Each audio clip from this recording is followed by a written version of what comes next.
She hasn't worked Fridays for months. Lies betray you before your conscience does. Wednesday afternoon, my phone lit up with a text from Sarah. Working late tonight, don't wait up. That was it. No explanation, no details, nothing. After 9 years together, she'd always been the type to complain about overtime weeks in advance. This felt different.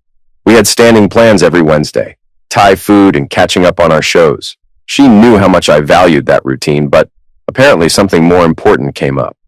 The message felt cold, like she was informing a roommate instead of her husband. Looking back, the past month had been weird. Late arrivals home, hushed phone conversations in the bathroom, vague responses when I asked about her day, and then there was Marcus from IT. She'd mentioned him more in 4 weeks than she'd mentioned her actual boss all year. Marcus upgraded our system. Marcus has the funniest stories. Marcus thinks we should restructure the database. Always Marcus. I decided to test something. Typed out, "Hope you and Marcus from IT have a productive evening." Hit send. The response came back so fast it was like she'd been staring at her screen waiting. 3 typing bubbles appeared, vanished, appeared again. She called immediately. "Hey babe," her voice pitched higher than normal. "Just saw your message. Why'd you bring up Marcus?" I kept my tone casual. "Figured he'd be at this work thing too, right? You talk about him constantly." Long pause, nervous laugh. "Oh, well, maybe. It's a big thing. Lots of departments. I honestly don't know everyone who's coming." Funny thing was, yesterday she told me Marcus was leading a special project for her team today. Now suddenly she didn't know if he'd be at their evening event. "What's this thing about again?" I asked.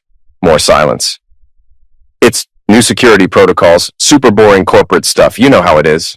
I knew exactly how it was. I worked in the same field at a rival company. We never held security briefings that went past 6, let alone into the night. "Sounds thrilling," I said flatly. "What time will you be done?" "Late, probably 11. Maybe later. There's networking after." "Networking until midnight on a Wednesday? Your manager really pushes you guys hard." "Well, you know our industry." I let her go and checked our phone account online. Location sharing was still enabled. Her phone pinned her at Rosario's, an upscale Italian spot across town. Not her office. Not any conference venue. The kind of place with candlelit tables and wine lists. Perfect for a date. Terrible for corporate training. 9 years of marriage and she was lying straight to my face, meeting another man while constructing elaborate cover stories. The man she couldn't stop talking about for weeks. But instead of rage, I felt clarity. All those signs I'd been dismissing suddenly made sense. The new wardrobe, the sudden gym membership, classic affair behavior I'd been too trusting to acknowledge. I sent another text. "Hope you and Marcus enjoy the presentation." Then I watched her location in real time. Within seconds, her phone started moving, fast. She was running. 17 minutes later, her key scraped the lock. Her hands shook so badly it took multiple attempts. "Honey," she called out, voice trembling. "I'm home early. The event got canceled. Projector problems." I walked into the kitchen where she stood clutching her purse. "That's unfortunate," I said calmly. "Good thing you hadn't ordered food yet." She blinked rapidly. "Food?" "At the event." "Good they canceled before you ordered anything. Hate wasting money." "Oh, right, yes. No food ordered." But I could smell garlic on her clothes. There was a small marinara stain on her blouse that hadn't been there this morning. How was Marcus?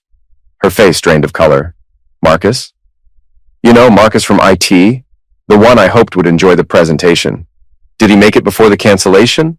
She opened and closed her mouth like a fish. Why do you keep asking about Marcus?" "Just curious. You mention him so often I feel like I know the guy." She forced a laugh. "Do I? Hadn't noticed." I smiled without warmth. Must be my imagination. She excused herself to change, taking her phone along. When she returned, she wore different perfume, not the light floral from this morning. Something heavier, meant to mask another scent. We ordered Thai food and sat on the couch. She kept checking her phone, jumping at every notification. An unknown number called twice. She declined both times. "Popular evening," I observed. "Just spam." She yawned dramatically. Exhausted from all that stress, going to bed early, but she didn't sleep. I heard her whispering on the phone in our bedroom. When I walked past, she went silent. I opened my laptop and searched Marcus Williams, 28, single, worked in her building. His Instagram showed him at Rosario's tonight, posted 2 hours ago. Candlelit table for 2. Caption read, "Amazing dinner with someone special." Posted at 7:18 p.m. right when she was supposed to be learning security protocols.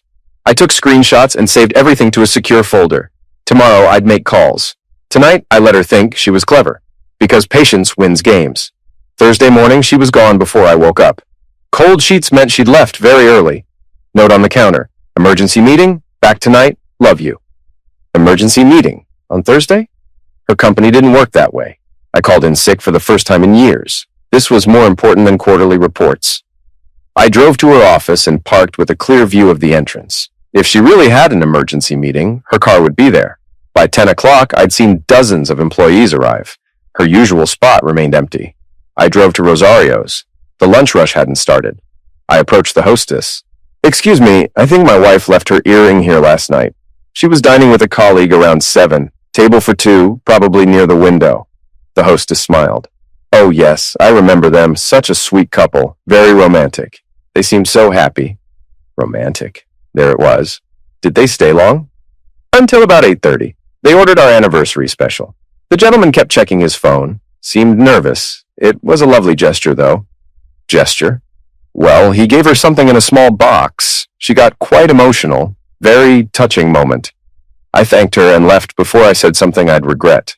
Marcus had given Sarah jewelry. She'd been emotional about it. They'd ordered the anniversary special like they were celebrating. 9 years together, and she was celebrating anniversaries with someone else. I drove home and searched our bedroom. If she was hiding gifts, she'd put them somewhere I wouldn't accidentally find. Her gym bag, perfect hiding spot for someone who thought her husband would never look there. Inside a zippered pocket, wrapped in tissue, was a silver bracelet. Expensive, engraved, "Always yours, M." I photographed it from every angle, then wrapped it exactly as I'd found it. Next, her laptop. She'd gotten careless with passwords. Guilt makes people distracted. Her email was logged in. I found them immediately. Dozens of messages between her and Marcus going back 8 weeks. The early ones were professional. Talk about servers and system upgrades. But they evolved quickly. Thanks for listening today. You really get me. Can't wait to see you tomorrow. These meetings are the highlight of my week. My husband would never appreciate a sunset like this. You see beauty in everything. And then the recent ones. Last night was perfect. I never knew I could feel this way again. We need to be careful. I think he's suspicious. Marcus, I love you. I know it's complicated, but I can't keep pretending. She loved him. I screenshotted everything and forwarded it to a secure email address. Evidence for later. The final message was from this morning. Can't meet today. He's acting strange. Need to lay low. Missing you already. I called her company's main line. "Hi, this is Dr. Peterson's office. I need to confirm an appointment for Mrs. Anderson today. She mentioned a work conflict." The receptionist returned quickly. "I'm sorry, but Mrs. Anderson called in sick this morning. She's definitely not here." I hung up. My wife was somewhere in the city lying about being sick, probably with Marcus, while I sat home like a fool. But I wasn't a fool anymore. I spent the afternoon researching Marcus. By evening, I knew more about him than his mother did. 28, divorced last year, no kids, lived 15 minutes away, made decent money, drove a Toyota, liked craft beer and rock climbing. Most importantly, he had a reputation. 3 women in his comments mentioned learning hard lessons about his character. One ex had posted about how cheaters never change. Sarah wasn't special. She was just next in line. At 6, her key turned. She walked in looking exhausted. "How was your emergency meeting?" She froze. "What?" "Your emergency meeting this morning. How'd it go?" "Oh, fine. Budget stuff. Very boring." "Must have been serious to call you in on your sick day." Her eyes widened. "My sick day? Your office said you called in sick when I tried to reach you for lunch." I watched her mind race. I was sick, but then they called and said they needed me for this budget thing, so I dragged myself in." That's dedication. You know how responsible I am. Responsible? Right. Did Marcus make it to the budget meeting? Same panic as yesterday. Overcompensation. I don't know why you keep asking about Marcus. He's just a coworker. Just seems like you mention him a lot. Thought maybe you were friends. We're professional colleagues, that's all. I nodded. Of course, just professional. She excused herself to shower. While water ran, I checked her phone. She'd changed her passcode. But I noticed something. The phone case was different. Yesterday it was black. Today it was gray. Someone bought her a new case. Someone whose favorite color was gray based on his social media. When she came down, I was reading on the couch. "What's that?" she asked. Article about workplace affairs. Says most start with emotional connections between colleagues. She nearly dropped her mug. That's interesting. Says here 65% begin with innocent conversations about personal problems. The other person becomes a confidant, someone who understands them better than their spouse. Her face paled. Why are you reading about affairs? I looked up innocently. Research for work. We're updating HR policies. Want to make sure we cover all scenarios? Oh, says the most common sign is working late more often, mysterious phone calls, or mentioning a coworker's name frequently. She fidgeted with her new case. Those seem vague. Could be innocent. True. But when multiple signs appear together, it's usually not innocent. It also says the guilty party starts arguments with their spouse to justify their behavior, creates emotional distance to make the affair feel less wrong. She was quiet. Have I been starting arguments? I pretended to think. Now that you mention it, you've been more critical. Little things, my coffee habits, how I load the dishwasher, my restaurant choices. I didn't realize. It's okay. According to this, it's subconscious. The person doing it doesn't always recognize it. I could see her wondering how much I actually knew versus how much I was guessing. The truth was, I knew everything. But letting her think I was just reading articles was more effective than confronting her directly. She went to bed early. More whispered calls, more lies about being tired. But I wasn't tired. I had research to finish and plans to make. Friday morning, I woke with a plan. She was showering when I called her office. Good morning, Anderson Technologies. Hi. I'd like to send flowers to an employee. My wife works there and I want to surprise her for our anniversary. She works closely with Marcus in IT. Thought it'd be nice to have them delivered during their team meeting today. Oh, I'm sorry, sir, but Marcus called in sick today and Mrs. Anderson isn't scheduled to work Fridays anymore. She switched to a 4-day schedule last month. 4-day schedule? Since when? Let me check. Yes, sir, she's definitely off Fridays. Has been since early March. March. When the Marcus messages started getting personal, thank you. She'd been lying about working Fridays for 2 months. Every Friday she dressed for work, taken her bag, and left. Where was she really going? When she came downstairs, I was making coffee. Big day at work? Just the usual. Busy Friday. That quarterly report is still keeping me swamped. I nodded. Don't work too hard. It's Friday after all. She kissed my cheek and left. I watched from the window, then got in my car. She didn't drive toward her office. Instead, she went to an apartment complex I'd identified as Marcus's address. She parked in visitor parking and walked straight to Building C. I parked behind a maintenance truck. 40 minutes later, Marcus appeared at a second-floor window, shirtless. He waved down at her car. 5 minutes later, Sarah walked out adjusting her clothes. She was sleeping with him while I thought she was at work. For 2 months, every Friday had been a fair day. I followed her to a coffee shop where she sat alone for an hour. Then she went shopping, playing the perfect wife. This was her routine. Work 4 days, cheat Fridays, come home and pretend. I drove home and called a divorce attorney, Thompson and Associates. I need a consultation about divorce proceedings. Of course. What's the general situation? Infidelity. I have extensive evidence. How much evidence? Text messages, emails, photographs, witness testimony, GPS data, visual confirmation. That's very thorough. Can you come Monday at 10? I'll be there.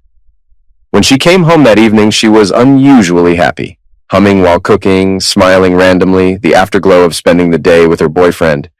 You seem happy, I observed. Just a good day at work. We finished that project I've been stressed about. The quarterly report. Exactly. Feels good to have it done. I bet. All those late nights and early meetings. She nodded enthusiastically. But it's finally finished. Things should get back to normal now. Normal.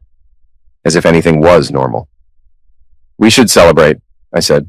How about I surprise you with dinner tomorrow? Maybe I'll bring food to your office.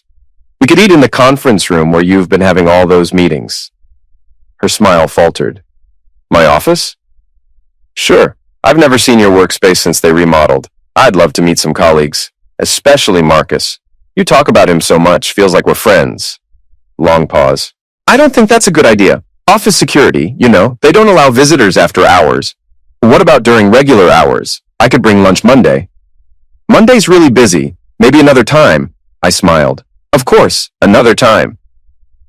Saturday morning, I announced over breakfast, let's do something spontaneous today. Drive to the coast, walk on the beach, have dinner at that seafood place you love? She looked genuinely excited. That sounds amazing. Perfect. But first I need to stop by your office. Left some documents in the car yesterday. Want to grab them before we hit the road? My office. Just a quick stop. 5 minutes. You can show me the new conference room. Her excitement vanished. Actually, I don't think that's necessary. What documents? Insurance papers, in case we break down. Come on, I'm curious to see where you spend so much time. She was trapped. Refusing would be too obvious. I don't have my access card. No problem. Security can let us in. You work weekends sometimes. They know you. They're really strict about visitors. I'm not a visitor. I'm your husband. The word husband made her flinch. 20 minutes later, we pulled into her company parking lot. Nearly empty except maintenance staff. Looks pretty dead, I observed. Most people don't work weekends. We walked to the entrance. She moved slower with each step. Maybe this isn't a good idea. Why not? I just remembered they changed security protocols. Spouses aren't allowed anymore. I walked to the information board. According to this, visiting hours are 8 to 6 on weekends. Family members welcome with employee escort. She ran out of excuses. What exactly are you afraid of? I'm not afraid. I just think it's unnecessary. Then let's go in. The security guard recognized her immediately. Mrs. Anderson, don't usually see you weekends. Just stopping by quickly. And this must be your husband. She talks about you all the time. I shook his hand. Nice to meet you. I've heard so much about this place, especially her Friday projects. The guard looked confused. Friday projects? But, ma'am, you don't work Fridays anymore. I turned to Sarah. Her face was completely white. What do you mean? I asked the guard. Mrs. Anderson switched to a 4-day schedule months ago, Monday through Thursday. Haven't seen her on a Friday since March. That's interesting, I said slowly, because she's been telling me about all her Friday meetings, conferences, emergency projects. The guard looked between us, realizing he'd stepped into something. Maybe I'm mistaken. No, I said, keeping my eyes on Sarah. I don't think you're mistaken at all. She opened her mouth, but no words came. In fact, I continued, yesterday she told me about a big quarterly report she finished. The one keeping her busy Fridays.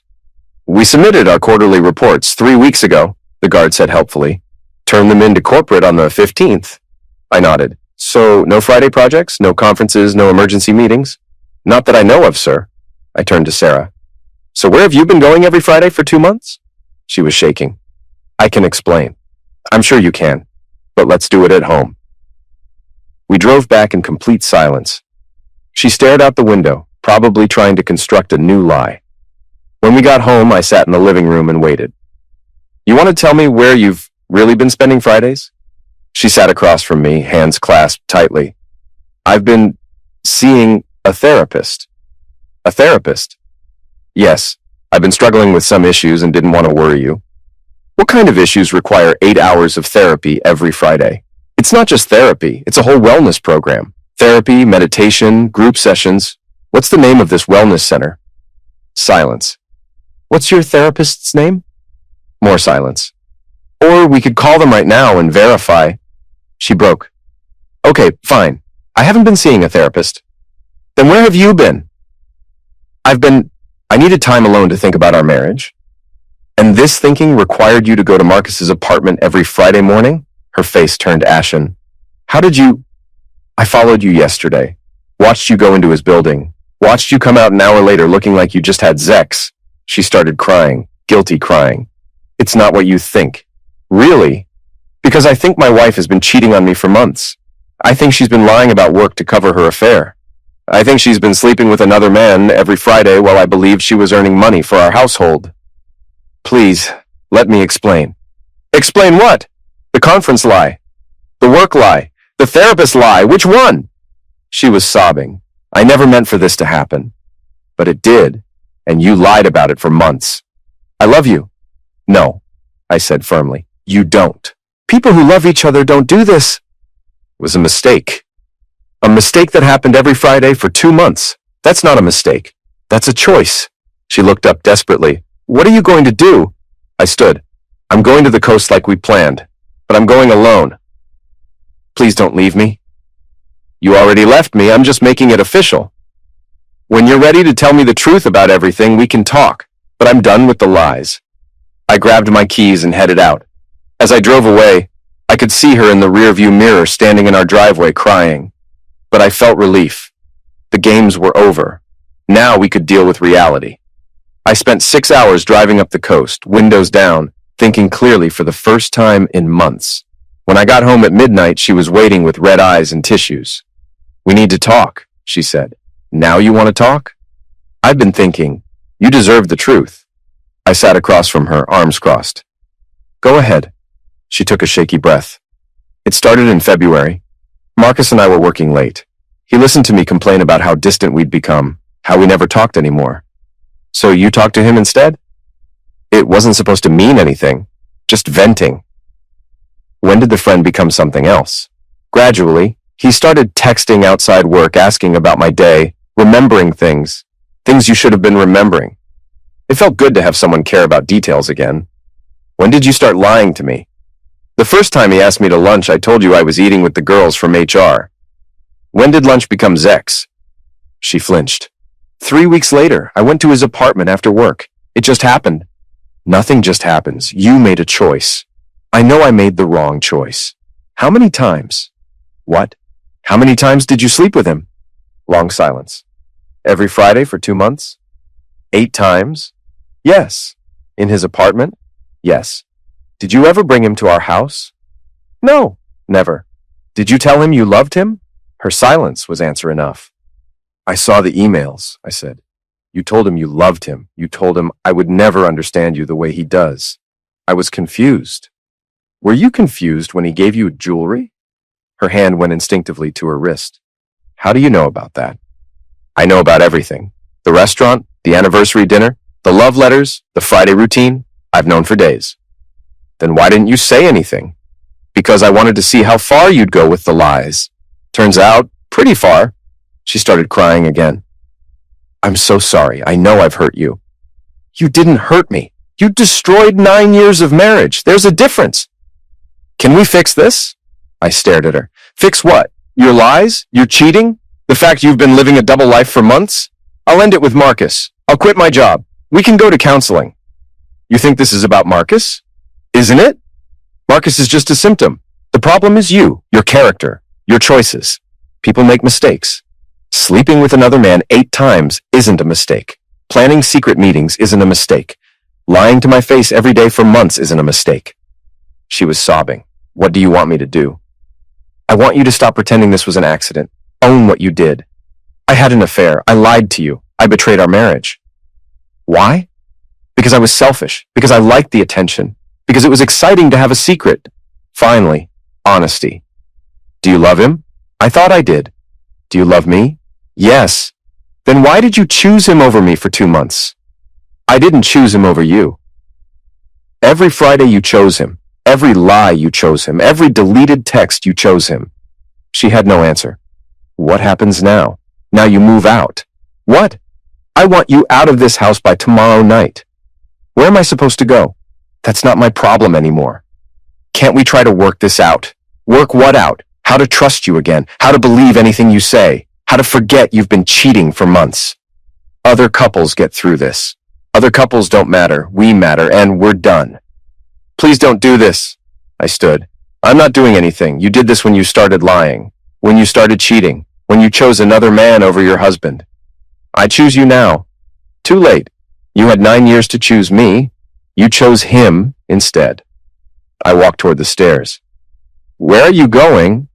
"To bed. You can sleep in the guest room. Tomorrow you pack and leave." "What about our marriage?" I stopped and looked back.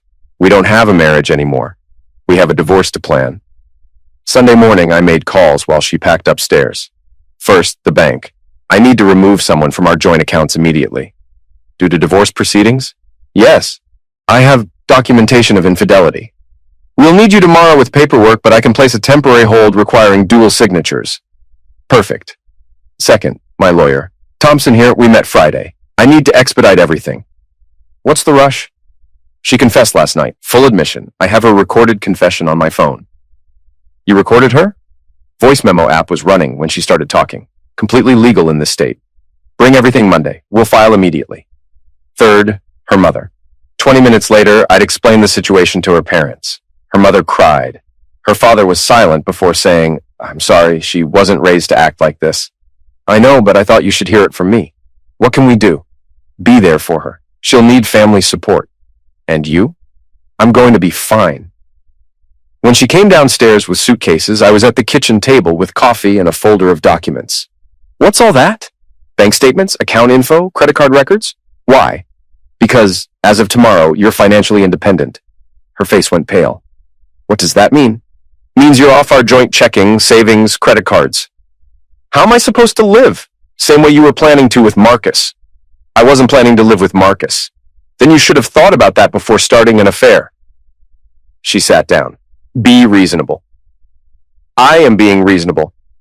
You want to be single, now you're financially single too. What about the house?" "What about it?" "It's half mine." "Actually, it's not. Check the deed, my name only. I bought it before we got married." I slid the deed across the table. Her name was nowhere on it. "But I've been making payments. You've been contributing to household expenses. That's different than ownership. This isn't fair." "Fair? You've been cheating on me for months and lying about it. Fair went out the window in February." "What about my car?" "It's in your name. Take it." She was starting to understand. I'd been protecting my assets for years without realizing it. Her affair had exposed her financial vulnerability. Where am I supposed to go? Marcus's apartment seemed to work fine Fridays. "I can't live with Marcus." "Why not? You love him." "It's complicated." "It was complicated when you were married. Now it's simple. You're single." She started crying again. "You're being cruel." "I'm being practical. You made adult choices. Now you get adult consequences." "I made a mistake." "You made 8 mistakes every Friday for 2 months." My phone buzzed. Text message. "Who's that?" "Marcus." Her eyes widened. "Marcus is texting you?" I showed her the message.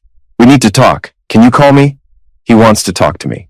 "About what?" "Let's find out." I called him on speaker. "Hello? This is Anderson. You wanted to talk?" "Yes, sir. I heard about what happened." "From who?" "She called me this morning crying." I looked at Sarah. "You called him before you finished packing." She didn't answer. "Marcus, I have a question. Did you know she was married when you started sleeping with her?" Silence. "Marcus, yes, I knew." "And you did it anyway?" "It's complicated." "Actually, it's simple. You knowingly slept with another man's wife. What's complicated?" "We fell in love." "In love? Interesting. So when are you moving in together?" Another silence. "What do you mean?" "She's leaving today. She's single now. When's the wedding?" We haven't discussed that." "Why not?" "You love her. She loves you. She's available." "It's not that simple." "Sure it is, unless you were just using her for sex and never intended to leave your single life." "That's not..." "Because if that's the case, you played her just like she played me." "I need to think about things." "Think fast. She needs somewhere to live tonight." I hung up. Sarah stared at me in shock. "He doesn't want me to move in," she said quietly. Shocking. Almost like he was just looking for easy sex with no commitment. But he said he loved me. Men say lots of things to get what they want. He's not like that. Really? Because he just proved he's exactly like that. She sat there processing. The man she'd thrown her marriage away for wasn't ready to catch her. What do I do now? Whatever single women do. Get an apartment, pay bills, live your life.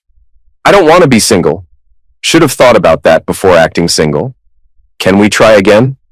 No. Why not? Because I don't want to. Because trust can't be rebuilt on this foundation. Because you're not the woman I married anymore. People change.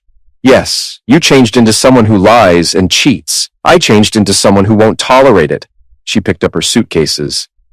This isn't over. Yes, it is. I'll fight the divorce. With what, lawyer? You just lost your income source? I'll find a way. Good luck.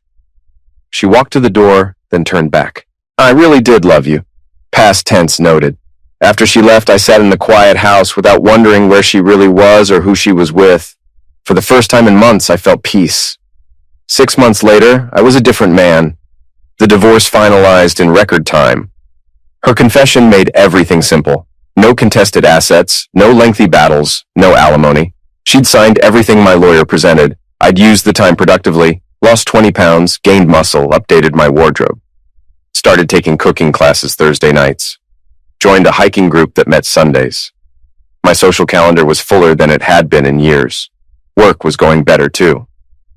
Without constant distraction wondering what she was really doing, my focus sharpened. I'd landed 2 major clients and gotten promoted with a substantial raise. The house felt like mine again. I'd repainted the bedroom, bought new furniture, turned her old office into a home gym. Every trace of our marriage was systematically removed and replaced with things I actually wanted. My phone buzzed with a text from an unknown number. "Can we talk? Please. It's important." I knew who it was. She'd been trying to contact me for weeks through different numbers and email addresses I'd blocked. I'd ignored them all, but curiosity got the better of me. "What do you want?" "To apologize, to explain, 5 minutes." "Nothing to explain, we're divorced. Marcus left me. Not my problem. I have nowhere to go." "Still not my problem. Please, I made a mistake." I stared at the text, then typed back, "You made a choice, live with it." I blocked the number and went back to cooking dinner. Later that evening, my doorbell rang. Through the window, I could see her car in my driveway. I didn't answer.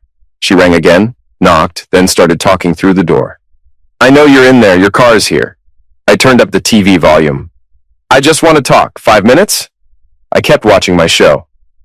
I was wrong about everything. Marcus was using me, I see that now. Still nothing from me.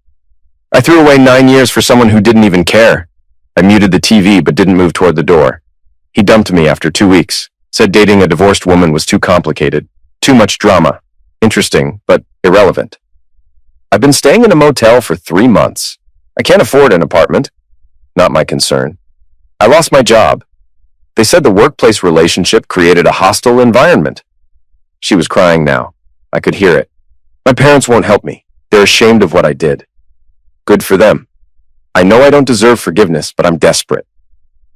I walked to the window and looked out. She was sitting on my front steps, head in her hands. I felt nothing. No sympathy, no anger, no regret. Just mild curiosity about how long she'd sit there before giving up. After an hour, she left. Next morning, I got a call from her mother. "She's in the hospital." "What happened?" "Breakdown, exhaustion. She hasn't been eating properly." "I'm sorry to hear that. She keeps asking for you." "I can't help her. She's your wife." "She's my ex-wife. We're divorced." "But you loved her once." "Once. Past tense. Doesn't that mean anything?" "It means I'm grateful I learned the truth before wasting more years." Her mother was quiet. "She really did love you, you know. If she loved me, she wouldn't have cheated. People make mistakes. And people face consequences for mistakes." "You won't even visit her?" "No. That seems harsh. Harsh would be taking her back and pretending 8 months of lies never happened. Harsh would be enabling her behavior by rescuing her from the results of her choices. What if she promises to change? She already promised to love, honor, and cherish me. For better or worse, those promises didn't mean much. So that's it, you'd just move on? That's exactly it. I hung up and deleted the number. That afternoon, I had a date. Coffee with a woman I'd met at the hiking group. Smart, funny, financially independent. No drama, no games, no lies. As I got ready, I thought about the man I'd been 6 months ago. Naive, trusting, willing to ignore red flags because I wanted to believe the best. That man was gone. The new me demanded honesty, respected boundaries, and refused to tolerate disrespect. The new me didn't give third chances to people who'd already proven they couldn't handle first chances. My ex-wife had taught me valuable lessons about character, integrity, and the importance of choosing partners who shared those values. I was grateful for the education, even if the tuition was expensive. But I wasn't bitter. Bitterness would mean she still had power over my emotions. Instead, I felt liberated, free to build a life with someone who understood that love isn't just a feeling, it's a commitment backed by consistent actions. As I drove to meet my date, I realized I hadn't thought about Sarah in weeks. She'd become what she should have been all along, irrelevant to my future. The man who'd begged for explanations and promised to work things out was gone. In his place was someone who knew his worth and refused to settle for less. Someone who understood that the best response to betrayal isn't anger or retaliation. It's living well without them, and I was living very well indeed.